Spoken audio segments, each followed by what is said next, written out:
penses quoi du Cosquiller français? Il en a sous le capot, mais avec Nissan, il va pas rouler des mécaniques longtemps, ce Gadjin.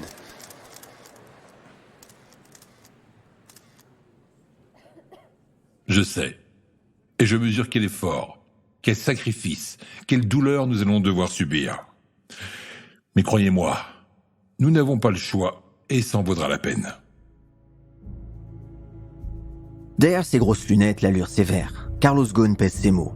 En ce jour du 18 octobre 1999, à l'occasion du Tokyo Motor Show, il annonce le plan d'action Renaissance pour sauver l'entreprise automobile Nissan, véritable joyau de la fierté japonaise.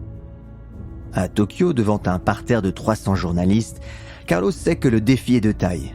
Mais précédé de sa réputation de cost killer, l'impossible ne lui fait pas peur. Au cœur de la tempête, le tycoon français de l'automobile se taille son futur trône au pays du soleil levant. Des mesures drastiques à la démesure de grands patrons à la folie des grandeurs, je vous raconte aujourd'hui l'histoire d'un homme qui, en voulant toujours plus, a été stoppé en pleine course, Carlos Ghosn. Dans ce premier épisode, Carlos a une mission, sauver Nissan. Bienvenue sur Il était une fois l'entrepreneur, le podcast où je vous raconte les histoires des entrepreneurs. Car oui, entreprendre est toute une histoire. Je m'appelle Laurent Broin et ce podcast est produit par Inspire Média. D'origine libanaise, c'est sous le soleil brésilien à Porto Velho que naît Carlos Ghosn en 1954. Mais le climat ne convient guère à la santé du petit garçon et âgé de 6 ans, il repart avec sa famille s'installer au Liban. À l'inverse de son père, un malfrat condamné pour meurtre et trafic de fausses monnaies, Carlos est un garçon brillant, doué pour les études.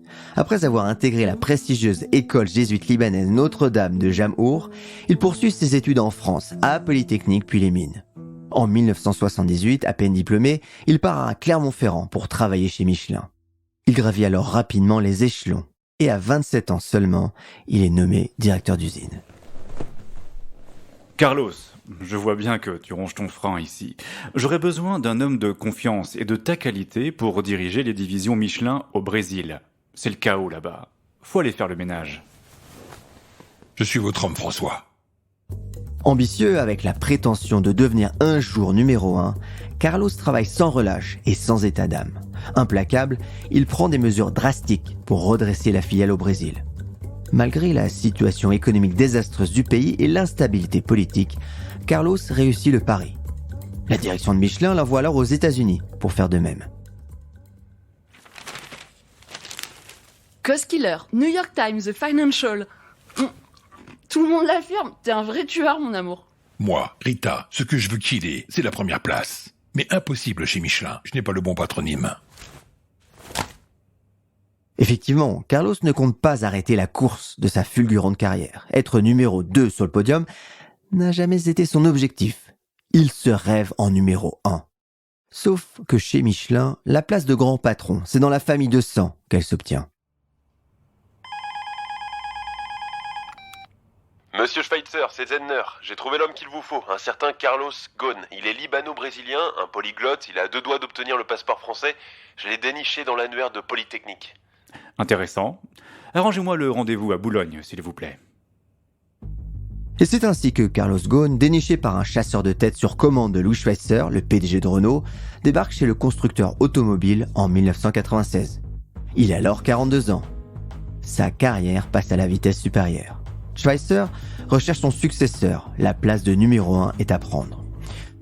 En tant que directeur général adjoint, Ghosn redresse la situation économique du groupe grâce à une réduction drastique des coûts, sa marque de fabrique, et l'augmentation de la gamme de voitures. En 1997, Renault annonce un bénéfice de 5,4 milliards de francs. Schweitzer a trouvé son bolide. La marque aux losanges a maintenant pour ambition de devenir un leader mondial de l'automobile. L'échec des négociations avec Ford pour créer une alliance 4 ans plus tôt a laissé un goût amer à Schweitzer. En 1998, il se décide à écrire à Yoshikazu Hanawa, le PDG de Nissan, un constructeur japonais positionné sur les mêmes gammes que Renault. Si l'alliance se fait, Renault met un pied en Asie, un marché dont il est le grand absent.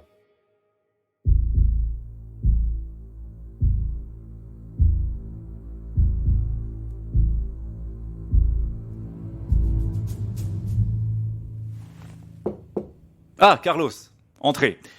Pour le Japon, je suis convaincu que vous êtes l'homme de la situation. Vos méthodes paient. Je dois signer l'accord pour l'alliance avec Nissan, mais c'est avec vous qu'elle doit se faire. Si vous n'y allez pas, je ne signe pas. Bien sûr que j'y vais. Je pars quand? L'accord est signé le 27 mars 1999 et donne naissance à l'alliance Renault-Nissan. Pourtant, au départ, personne, du moins au Japon, ne croyait en cette alliance. Nissan est un joyau, un emblème national. Les problèmes de Nissan sont mal acceptés, les Japonais en ont honte. Alors, qu'un gaijin vienne s'en mêler, c'est dur à avaler.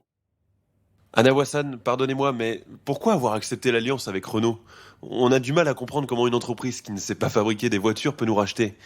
Et moi, j'ai du mal à comprendre comment une entreprise qui fait d'aussi bonnes voitures peut perdre autant d'argent.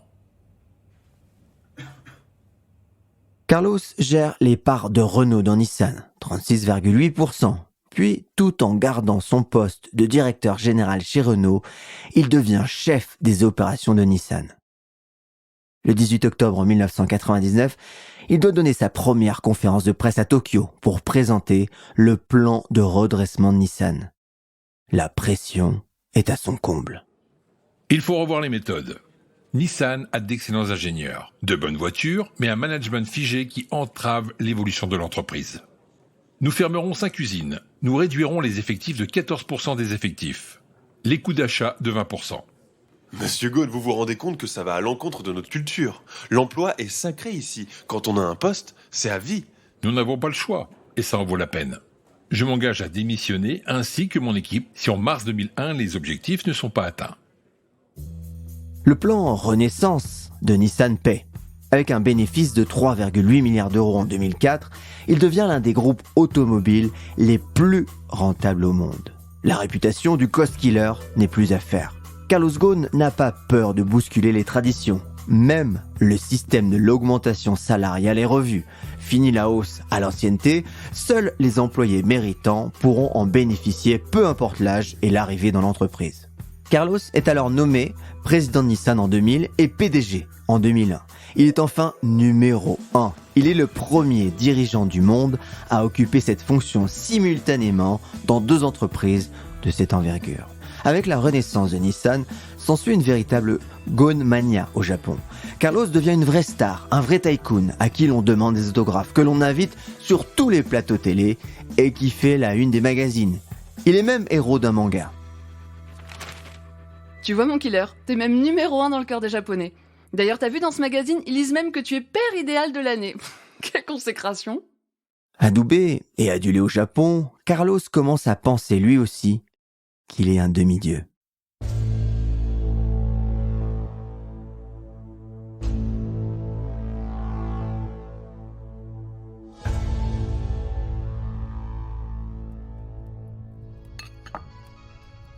Papa, pourquoi la journaliste te surnomme 7-Eleven?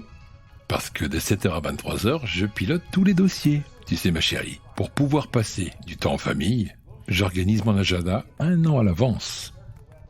La tête dans le guidon de 7h à 23h, Carlos a le pouvoir qui lui monte à la tête. Après un coûteux divorce avec Rita, sa première femme en 2011, l'argent devient une obsession. En 2015, Carlos perçoit 16 millions d'euros de salaire, ce qui fait même bondir le MEDEF. Ils se mettent à dos les grands patrons du CAC 40 et le gouvernement valse. Alors qu'il demande à ses employés de se serrer la ceinture et que des postes sont supprimés, l'envolée de son salaire choque l'opinion publique. Mais Carlos s'en fiche et pour se justifier, il évoque le salaire du grand patron de General Motors. Pendant que son salaire grimpe, sa paranoïa, elle, atteint des sommets. Le 3 janvier 2011, il met à pied 3 cadres chez Renault qu'il accuse d'espionnage industriel. Sauf que l'enquête révèle que Carlos s'est trompé. Ce dernier s'excuse platement au journal de 20h, mais le mal est fait. L'affaire fait grand bruit. En 2017, c'est au tour de Hiroto Saikawa, son bras droit chez Nissan, de se débattre avec le scandale des certificats falsifiés. Sauf que, à ce moment-là, Carlos est absorbé par d'autres préoccupations. Il est où ce virement, bordel? Je dois être à Beyrouth à la fin du mois. La villa n'est pas finie. Il me faut ce virement. Une minuscule filiale de Nissan, Phoinos, paie les différentes maisons de Carlos au 4 coins du monde. Une luxueuse villa à Beyrouth, un penthouse à Tokyo, un appartement à Rio avec vue sur la baie. Chers amis, buvez, dansez. Au nom de Nissan, profitez de cette soirée. Je déclare ouvert le carnaval. Carlos prend du bon temps, et tout cela aux frais de Nissan. En février 2018, la soirée du carnaval de Rio est facturée 257 872 $. Carlos songe à passer la main, mais il lui reste un dernier sommet à gravir, selon lui. Depuis 2016, Mitsubishi a intégré l'alliance Renault-Nissan. Cette alliance, c'est 450 000 salariés, 122 sites industriels et 10,6 millions de voitures vendues dans plus de 200 pays. Et pour la rendre encore plus puissante, Carlos réfléchit en 2018 à une fusion ou un rapprochement du capital en accord avec l'État français. Carlos ne le sait pas encore, mais pour Nissan, cette fusion sonne comme une déclaration de guerre.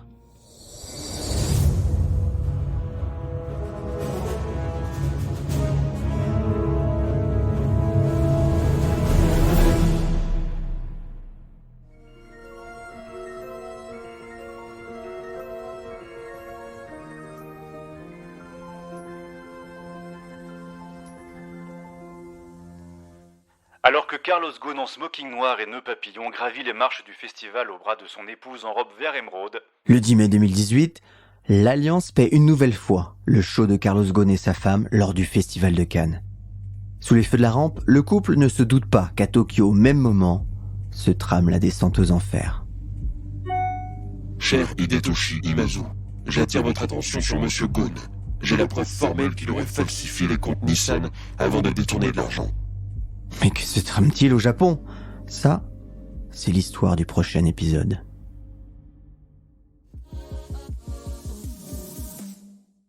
Merci pour votre fidélité. Alors, tant que j'y pense, ce podcast, c'est 3 jours de travail par épisode. Évidemment, tout ce travail, c'est une équipe derrière. Merci donc à Thibaut Viotte, Marie Camier, Sarah Brevet pour l'écriture et Frédéric Kukovicic pour le son, mais aussi tous les acteurs, puisqu'il y a beaucoup d'acteurs, vous l'avez entendu, qui interviennent dans les dialogues. Fabien, Gaël, Jean-François, Céline, bref, c'est une véritable équipe qui travaille pour vous faire les meilleurs épisodes. Pensez bien d'ailleurs à mettre des étoiles et à parler de ce podcast autour de vous si vous avez appris des choses ou si vous avez été inspiré. Et ça, c'est une autre histoire au prochain épisode.